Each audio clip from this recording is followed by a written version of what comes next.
We go to other news now. In a primetime news follow-up, are we waiting in vain? The question on the minds of several farmers in Portland whose fields were destroyed after a bout of heavy rain almost a week ago. Codian Barrett visited some of the distressed farmers and now reports. Flattened fields of banana crops and a few coconut trees hanging in the balance. Banana farmers in Seaman's Valley spent months growing their crops, and in just 2 days, with no warning, flash flooding wiped out all they've planted. After the rain, I'm coming and walk through and see it. It just come like, we on my field, just feel like I give up. Because I spend a lot to put it where it is and then mash up. But the rain was only a trigger to a bigger threat. This river, the Cane River, which meets Negro River, was the major culprit for the farmers' dismay. The river, like it get full up, so it regular stream where they get for go down, come like it full up, so it just spread out. Now over on our next farm, this is the situation. The river has diverted, flowing through 2 farms, and if this continues, they stand to face major losses. If it's not sorted out maybe a 2 or 3 weeks time, all our crops will look green again, start look rusty up, because they must start dead. I'm going to set me back a couple months well, because you know banana take months to come. At least now I have to get some fertilizer and stuff to push back these that here to see if I can get some more bearing. Vennie McLean's farm is located across the river. She regularly uses a raft to access the property. On the day of heavy rain, the river went down heavy, and turn over the raft. And me flash off, the man that's running the raft flash off, and everything along the river, water boat, everything got up on the raft, went down the river. She recounted hanging onto the raft until she was able to get to land.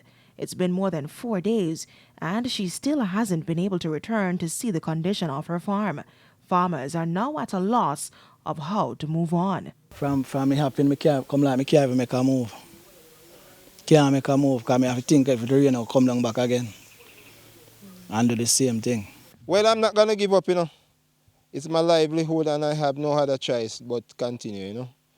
Just the mercy of God I'm calling on all the while to spare me to go through, you know what I mean? Yeah, I don't have any other alternative. Now that the river has taken over farms, they've offered this suggestion. If we get help with a backhoe in this area here, we can get it dredged out back and put the river back in a normal course, so it will come off the land them and go back into the stream. That's all we need, you know. Are we suffering in the valley, you know, the river to dig out, because each time the river flow, the banking keep tear away in the river, so it fill up the river, so the river is almost level just like the surface that we stand up on here. When our news team contacted the Agriculture Ministry, we were told that a team will be visiting the affected areas Wednesday. Reporting from Seaman's Valley in Portland, I'm Codian Barrett for TVJ News.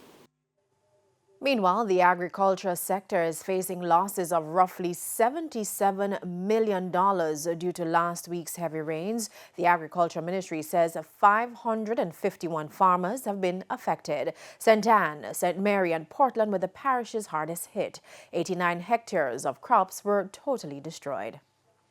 The main crops impacted were banana, plantain, vegetables, tubers, including cassava, Irish potato, dasheen and yam, condiments and fruits. And I'm imploring our farmers also to take advantage of the GK Insurance Parametric Rain, Drought and Wind Insurance Policy, where in the event of your farm being seriously impacted by a weather-related event, you can receive up to $100,000 in payment. In the meantime, preliminary estimates show that domestic crop production for the October to December 2021 quarter increased by 18.2% over the corresponding period. Condiments, fruits and vegetables were significant contributors. For the first time, production exceeded over 700,000 tons.